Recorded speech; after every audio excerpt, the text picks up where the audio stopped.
Bien, vamos a recurrir al método tradicional y vamos a empezar. Vamos a grabar un vídeo sobre lo que vimos el otro día en clase de movimiento ondulatorio. ¿Qué es el movimiento ondulatorio? Utilizamos el símil de las bolitas que formaban la materia. ¿De acuerdo? Yo decía que si suponemos que la materia está formada por partículas, estas son estas partículas que forman nuestra materia, y yo en una de esas partículas, que es esta que he marcado aquí de negro y que he llamado foco, aplico una fuerza, esa fuerza lo que hace es desplazar esa partícula, evidentemente. La desplaza y la saca de su posición de equilibrio. Están todas en equilibrio. Imaginemos que esto es una superficie, le estamos viendo a las partículas en la superficie.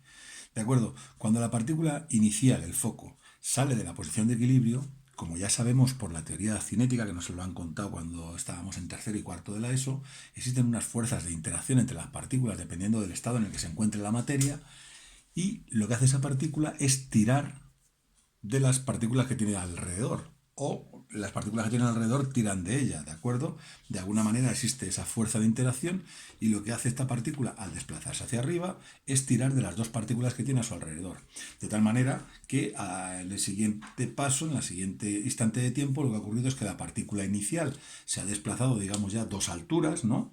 Una primera y una segunda altura, y las partículas que le siguen se han desplazado a una primera altura. Siguen apareciendo esas fuerzas de interacción y hace que estas dos partículas tiren de estas dos hacia arriba, y lo que ocurre es que al final suben las dos partículas que están en los alrededores.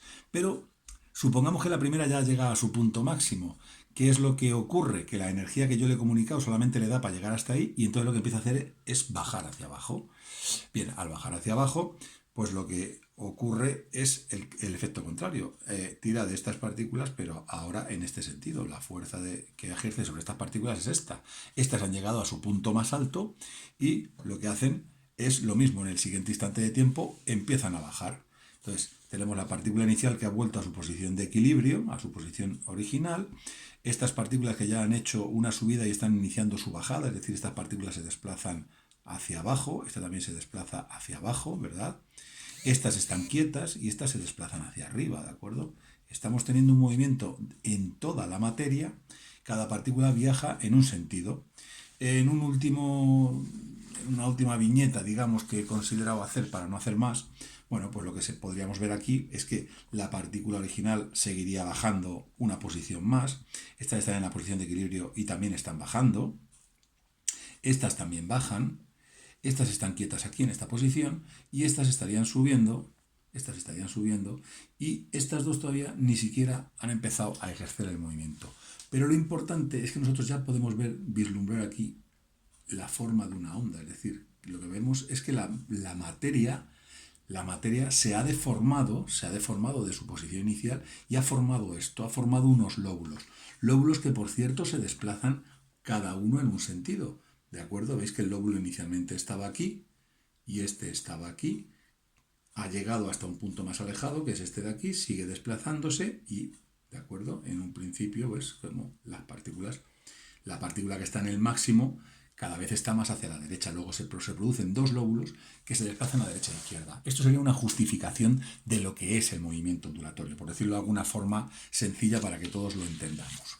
Bien, si nosotros hacemos una fotografía de una onda, es decir, nosotros ahora cogemos y fotografiamos una onda, lo que tendríamos sería que las partículas de la materia forman esto, forman lo que yo he dibujado aquí.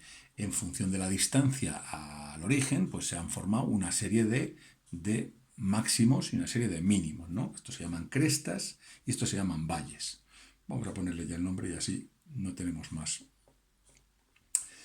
Cresta y esto se llama valle. Bien, esto es lo que nosotros conocemos por onda. Siempre hemos llamado una onda algo así.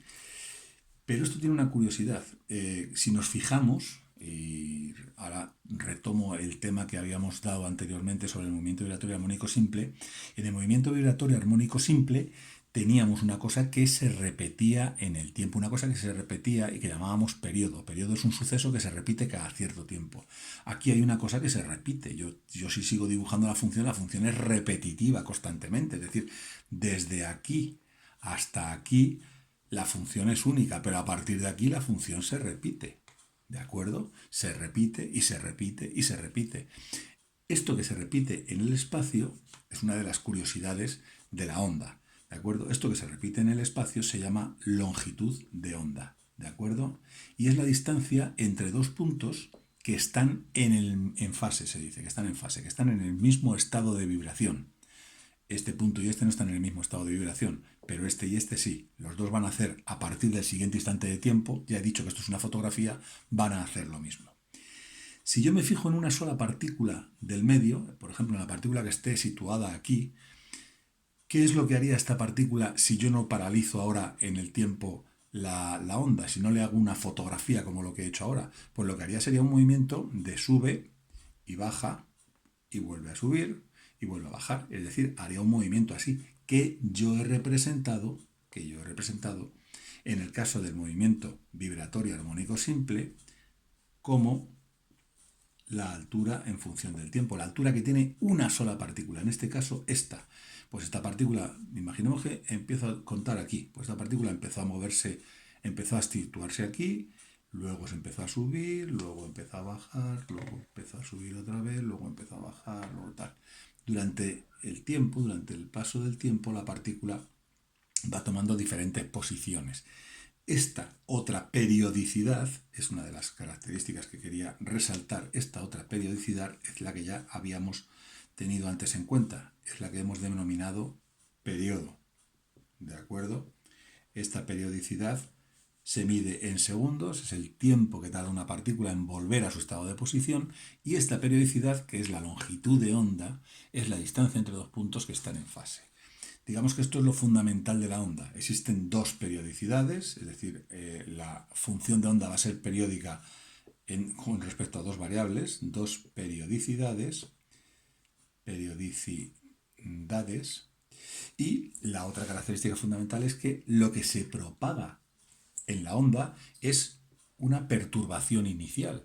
Yo no estoy viendo que las partículas se muevan, es decir, en un movimiento ondulatorio las partículas siguen en su posición, es decir, esta partícula que he pintado de azul sigue en su posición, sube y baja, pero lo que se desplaza es el lóbulo, lo que se desplaza es la señal inicial, digámoslo así, ¿de acuerdo? La perturbación inicial es lo que se transmite. Lo que se transmite realmente, para que nos entendamos, es energía. En un movimiento ondulatorio se transmite energía, no se transmite materia. ¿De acuerdo? No se transmite materia. La materia vibra, pero vuelve a su posición inicial. Lo que se transmite es una perturbación que llega a todas las partículas y es capaz de levantarlas de su equilibrio, es capaz de sacarlas de su equilibrio, por lo tanto es energía. Bien, pues con esto nos quedamos para pasar al siguiente vídeo, que será el de la obtención de la ecuación de la onda.